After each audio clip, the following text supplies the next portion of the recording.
नमस्कार दोस्तों, स्वागत है आपका आज का दूसरा प्रैक्टिस सेट में, जिसमें हम उत्तराखंड के क्वेश्चन देख रहे हैं।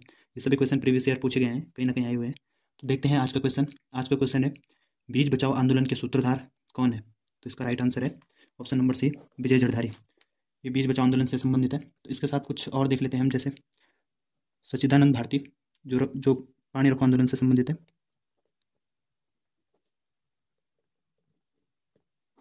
ये पानी रखो आंदोलन से संबंधित है और ये उपरखार पौड़ी में है। और इसी के साथ डांडा मंडी आंदोलन, डांडा मंडी आंदोलन इससे संबंधित है उमराव राउत, उमराव सिंह राउत। ये डांडा मंडी आंदोलन से संबंधित है। इसी के साथ एक कंकोड़ा खाल आंदोलन, कंकोड़ा खाल आंदोलन आंदोलन इससे संबंधित है अनुसुईया प्रसाद बहुगुणा, अनुसुईया, यहाँ पे लिख देता हूँ मैं इसको, अनुसुईया प्रसाद बहुगुणा। इसी के साथ एक आंदोलन और है गुजरू आंदोलन, गुजरू आंदोलन। इसके नेतृत्व करता है राम प्रसाद नौटियाल, राम प्रसाद नौटियाल, नौटियाल। और ये आंदोलन कब हुआ था? ये हुआ था 1942 में। सेकंड क्वेश्चन है, गुलदस्त त्वारीख ई कोही टिहरी गढ़वाल नामक पुस्तक के लेखक कौन है? तो ये आपके ऑप्शन है। इसका राइट आंसर है ऑप्शन नंबर सी, मियाँ प्रेम सिंह। और इससे संबंधित कुछ और इम्पोर्टेंट पुस्तक देते हैं, जैसे फतेह प्रकाश, फतेह प्रकाश ये किसकी पुस्तक है? और इसके साथ रामायण प्रदीप, ये किसकी पुस्तक है? इनके लेखक के नाम लिखिए आप तब तक। और रामायण प्रदीप और वृत्त कौमुदी, वृत्त कौमुदी, कौमुदी इसके लेखक कौन है? तो फतेह प्रकाश के लेखक है रत्न कवि, और रामायण प्रदीप के लेखक है मेधाकर शर्मा, मेधाकर शर्मा। और फतेह कौमुदी के लेखक है मतीराम। ये कुछ इंपॉर्टेंट पुस्तकें हैं। और इसके साथ एक और आती है गौरखवाणी, गौरखवाणी और सर्व संग्रह शास्त्र, सर्व संग्रह शास्त्र। इन दोनों के लेखक सुदर्शन शाह है, सुदर्शन शाह। तो ये इंपॉर्टेंट क्वेश्चन है। और एक और पूछी जाती है मनोदय काव्य, मनोदय काव्य इसके कवि है भरत कवि, इसके लेखक है। और इसी के साथ एक और है जय विजय नाटक, ये किसकी है? जय विजय नाटक, तो इसके लेखक है भवानी दत्त। तीसरा क्वेश्चन चंद शासनकाल से है, अल्मोड़ा या आलमनगर की स्थापना किसने की है?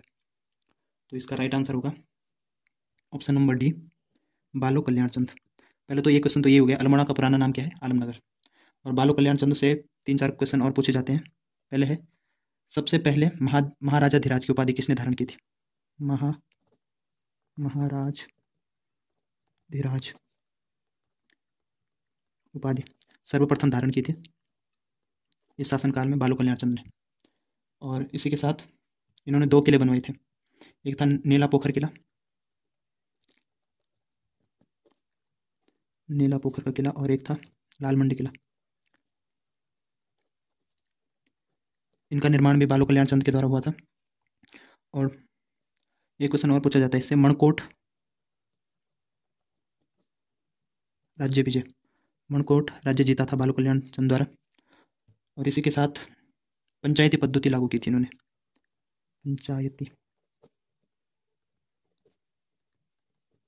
तो बालो कल्याण चंद से 3-4 क्वेश्चन बन सकते हैं, जैसे महाराजा धीराज की उपाधि किसने सर्वप्रथम धारण की थी, नीला पोखर किला या लाल मंडी किला किसने बनवाया था, मणकोट राज्य किसने जीता था, और पंचायती पद्धति लागू किसने की थी। तो क्वेश्चन बन सकते हैं। और एक क्वेश्चन ये भी हो सकता है, आलमनगर किसका प्राचीन नाम है?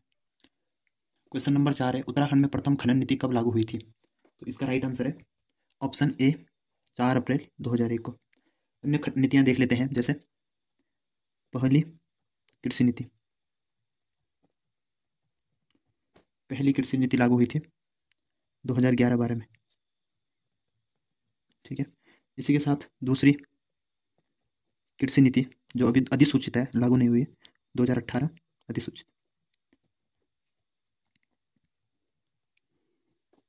एक नीति और है, जैसे क्वेश्चन बन सकता है पहली खेल नीति की घोषणा कब हुई थी। पहली खेल नीति की घोषणा तो ये हुई थी 16 जनवरी 2006 को। लेकिन जो पहली खेल नीति बनी थी वो बनी थी 2015 में।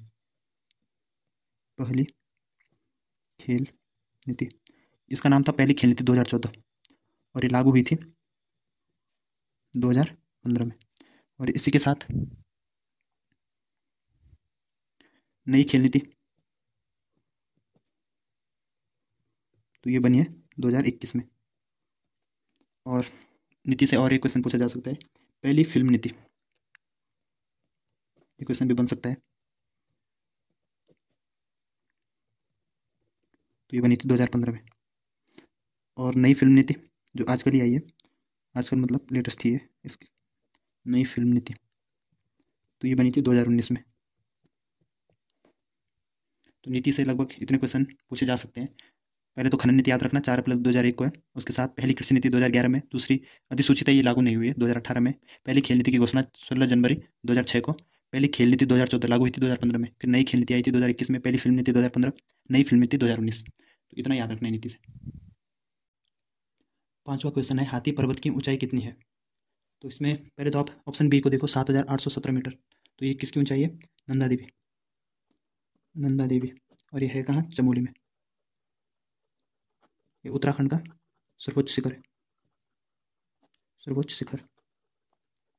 और हाथी पर्वत की ऊंचाई है 6,727 मीटर, यानी ऑप्शन नंबर ए। इसी के साथ 6,968 मीटर, ये किसकी ऊंचाई है, केदारनाथ पर्वत। केदारनाथ मंदिर नहीं है, मंदिर नहीं है, केदारनाथ पर्वत की ऊंचाई। और ये कहाँ है, चमोली और उत्तरकाशी के बीच में।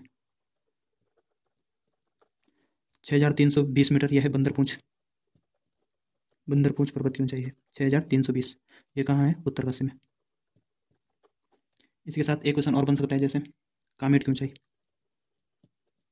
तो कामेट की ऊंचाई है 7,756 मीटर, और ये भी चमोली में। अधिकांश ऊंचे पर्वत चमोली में स्थित है। माणे की ऊंचाई, माणा पर्वत है जो, इसकी ऊंचाई है 7,272 मीटर, ये भी चमोली में है।